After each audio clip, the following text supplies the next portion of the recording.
The salvage yard on station Kepler 442 stretched for kilometers, a graveyard of failed experiments and discontinued technologies from 100 different species.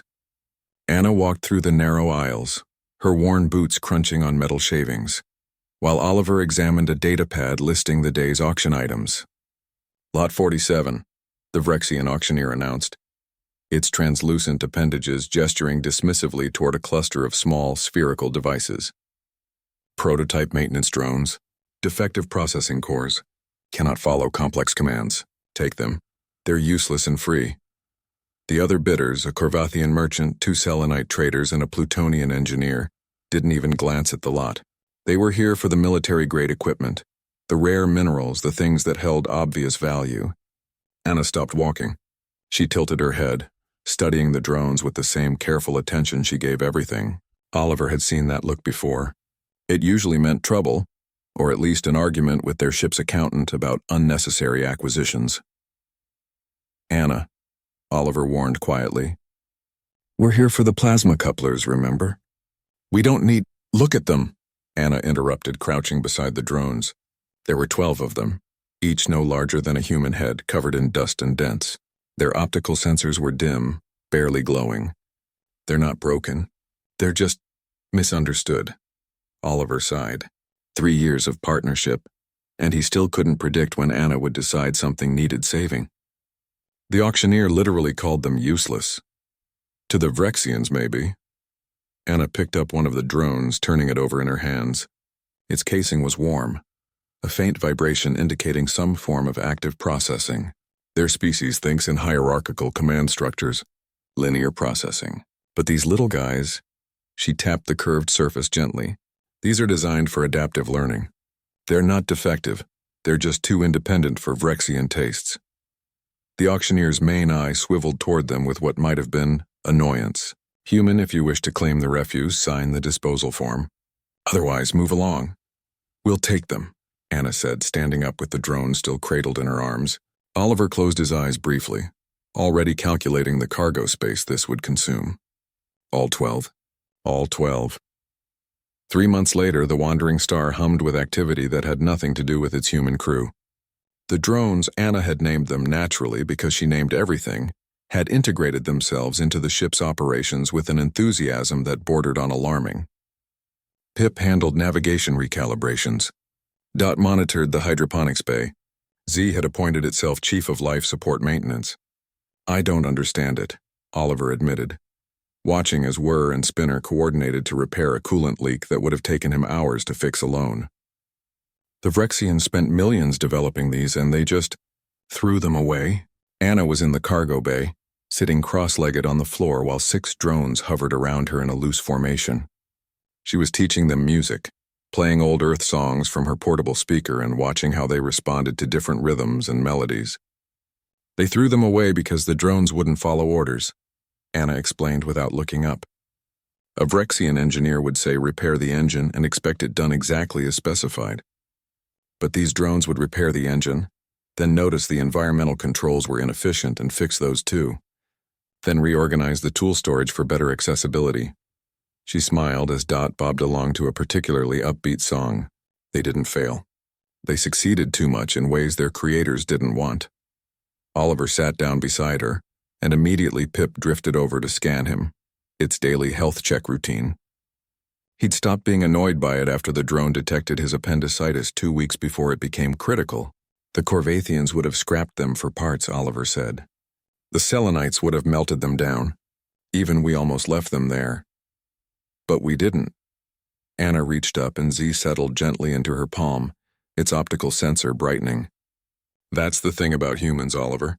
We're really good at seeing potential where others see trash. We're excellent at finding value in the discarded, the rejected, the things that don't fit the mold. A soft chime echoed through the cargo bay, Spinner alerting them to an incoming transmission. Speaking of which, Oliver said, pulling up the message on his wrist display. His eyebrows rose. It's from the Galactic Engineering Consortium. They're asking about our unprecedented improvements in ship efficiency and maintenance response times. Apparently, our vessel is performing 30% above standard for its class. Anna laughed, the sound echoing warmly in the metal space. Should we tell them our secret? That we're running on 12 defective drones that someone literally gave away for free? That we're running on 12 brilliant little minds who just needed someone to appreciate what they could do instead of what they couldn't, were chirped. It was the closest the drone came to expressing happiness and performed a small loop in the air. Oliver leaned back against a cargo crate, watching the drones dance to Anna's music. You know, there's a Vrexian saying, efficiency is conformity. And there's a human saying, Anna countered. One person's trash is another person's treasure. She looked at Oliver, her eyes bright with satisfaction. But I prefer the version I just made up. What others throw away, humans bring home. 6 months later, the Wandering Star received an emergency distress call from a mining colony on the edge of Vrexian space. Environmental systems failing. Life support critical. 3 hours of breathable air remaining.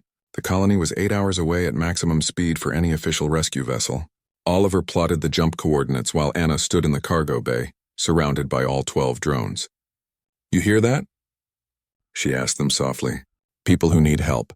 People who might die if no one comes. The drone's optical sensors brightened in unison. They understood.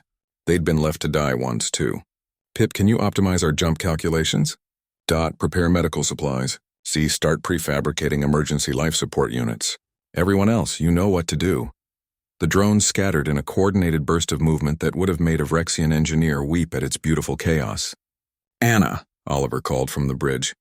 The system says we can make it there in 4 hours if we push the engines to 140% capacity. And that would burn out half our systems. Normally, yes. He grinned. But Whir says it can keep everything running if Spinner handles the heat distribution, and Buzz manages the power flow. They've been preparing for this.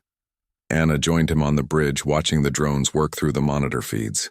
They moved like a symphony, each one anticipating the other's needs, compensating for problems before they fully developed, pushing the ship beyond what its original designers ever thought possible. The Vrexians said they were useless, Oliver murmured. The Vrexians were wrong. Anna gripped the armrest as the ship lurched into jump space, and we're going to prove it. They arrived at the mining colony in 3 hours and 47 minutes. The drones had the environmental systems repaired in 22 minutes. All 73 colonists survived.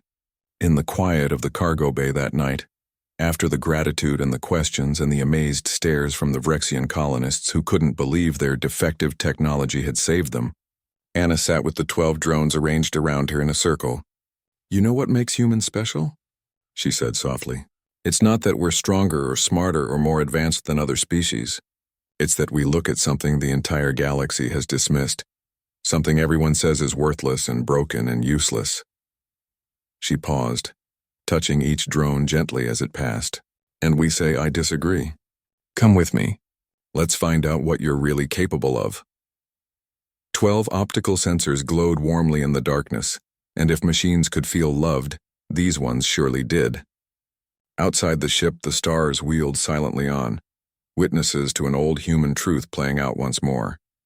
That sometimes the greatest treasures are the ones everyone else was too blind to see.